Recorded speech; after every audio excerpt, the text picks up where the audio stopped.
questions. This week, we will introduce some key concepts in both quantitative and qualitative studies.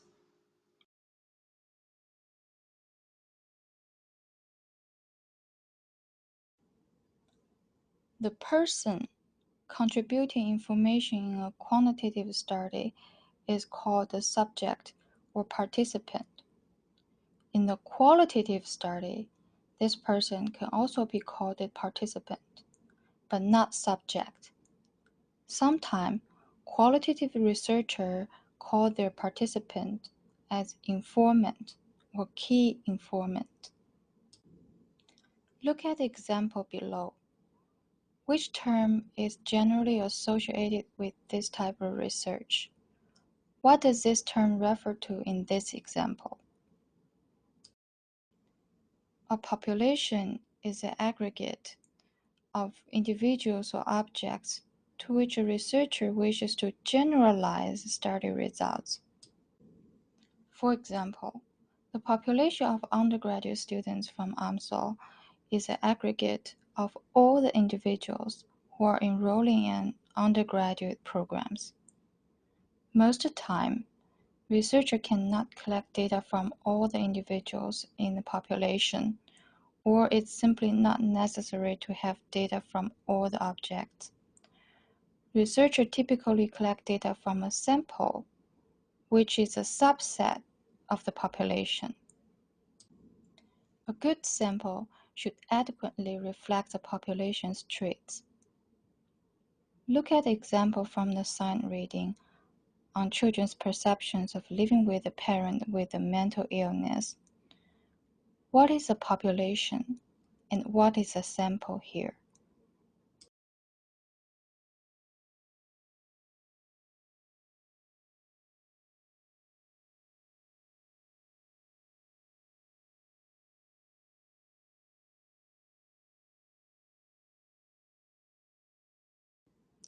The concept is used by researchers to refer to the abstractions under study.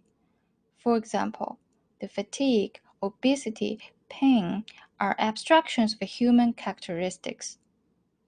The constructs are more complex abstractions that are often invented.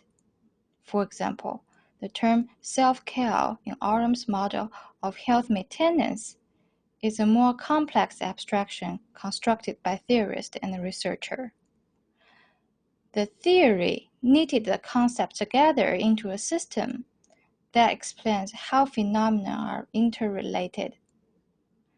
Conceptual models provide a perspective on interrelated phenomena, but they are more loosely structured than theories and do not link concepts in a logical deductive system. Both theory and model use concepts as building blocks. They are both created by humans through inductive process, require conceptual definition of key concepts. Often can be represented by a graphic representation or schematic model. They cannot be proven, but can be used to generate hypotheses. Importantly, they can serve as stimulus to research. The power of theories lies in their ability to articulate the nature of relationships among phenomena. The relationship between theory and research is reciprocal. For example, the reading of this week from Murdoch used the Cox's interaction model of client health behavior to develop the interventions for improving safety behavior among children. And in return, their findings suggest a need for further refinement and testing of the interaction model in pediatric nursing research. In quantitative study, researchers start with the theory, which is deductive reasoning. In qualitative study, theory is a product, which is inductive reasoning. Depends on the level of generality. Theories are classified into several types: classical, descriptive, grand, or mid-range. Classical theory is an abstract generalization that systematically explains the relationships among phenomena. Descriptive theory thoroughly describes a phenomenon based on rich observations of it. Grand theory attempts to explain large aspects of human experiences, and the mid-range theory focuses on a specific aspect of human experience. Variables are concepts in quantitative study. We said concepts are basic building blocks of theory. Variable is the central building blocks of a quantitative study. The term variable is used exclusively in quantitative study. It's something that varies from one person to another. Some variables place people into categories such as blood type, gender, some with infinite number of values like weight or time, and others only take on a certain number of values such as days of stay in hospital or number of cars in parking lot. The number can only be 1, 2, 3, 4, but not 1.45 or 3.74. One question. If gender is a variable that has different categories, is female a variable? It depends. If all people in the sample are female, it's not a variable, as no variance occurs. It would only be a constant. If researchers record individuals as female and non-female, it's a binary variable, which takes two values.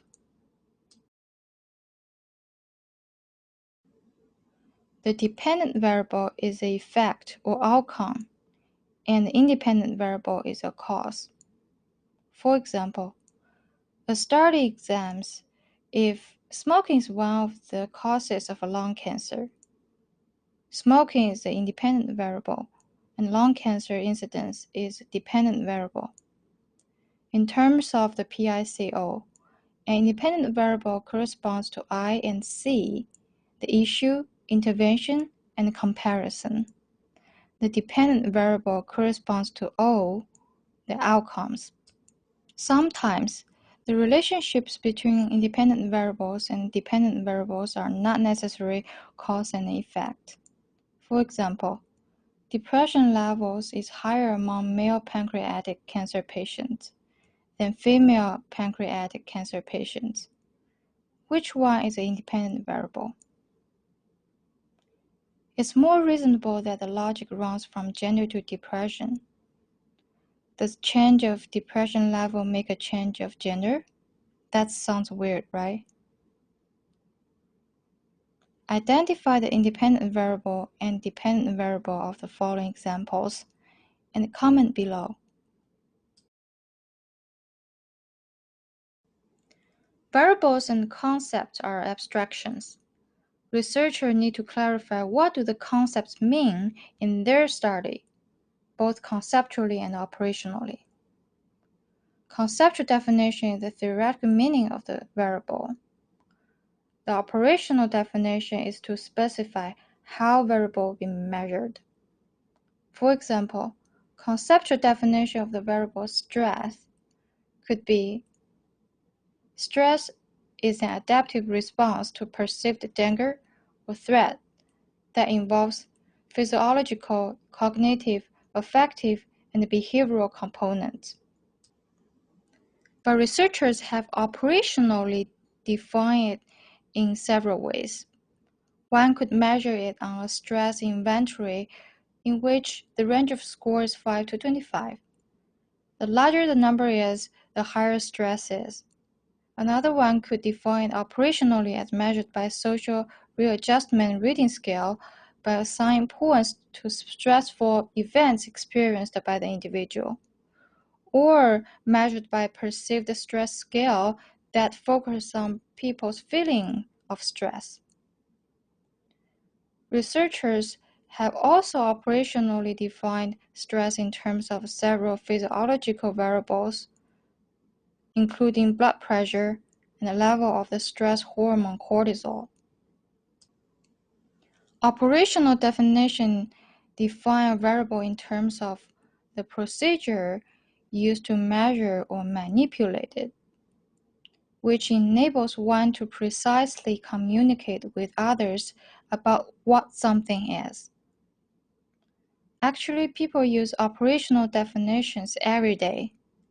Job description and GPA are two examples how we operationalize our specific duties at work and our performance in school.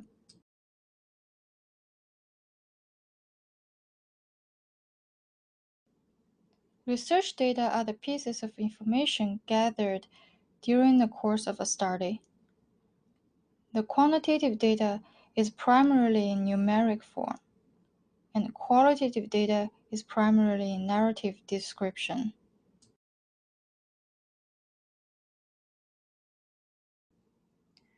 A relationship in research is the connection between variables, concepts, or phenomena.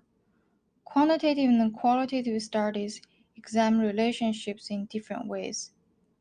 Quantitative researchers are interested in the relationships between independent variables and dependent variables.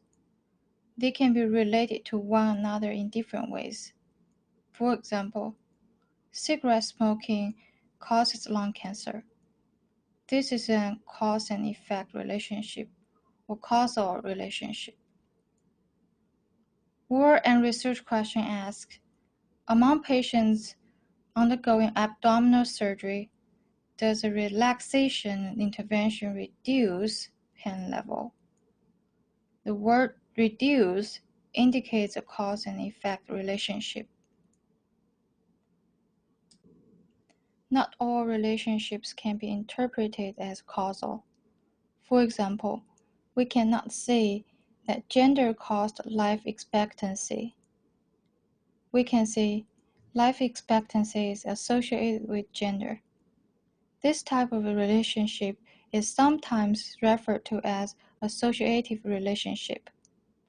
Another example could be, the more people go to swim, the greater the amount of ice cream sale. They may have some other common underlying reason, such as higher temperature. Most of the time, quantitative research not only assesses whether relationship exists among variables, but to measure how strong the relationship or association are. Qualitative research does not test causal relationships.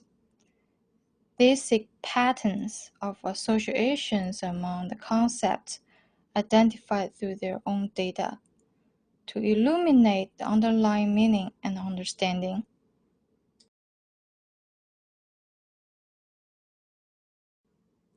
The two articles in our reading this week are examples of quantitative approach and qualitative approach. Both of the approaches start with identifying research problems, formulating research questions by conducting literature review, in combination with evaluating existing theory and field work. Then move to designing study methods and implementing the research, including participant recruitment, data collection, and data analysis. Both end with interpreting the results and disseminating the findings. In this course, you will practice on two important activities in the final project: review literatures and disseminating the findings. Literature review is used to conceptualize a variable or phenomena. Remember that we said quantitative approach usually serves better for the concepts are well developed, and qualitative approach serves for underdeveloped concepts. Quantitative research undertakes a thorough literature review to understand the concepts within the context of previous knowledge. Qualitative study usually fund a relatively small body of previous study as they aim to conceptualize the phenomenon that's not well understood. Corresponds to what we have discussed earlier. Based on the process, you may find quantitative approach is deductive reasoning, which means researchers study what others have done and use existing theories and then test the hypotheses that emerged from these theories. The qualitative approach, lots of time, is inductive reasoning, which means researchers begin by collecting data that is relevant to their topic and looks for patterns in the data, working to develop a theory that could explain those patterns.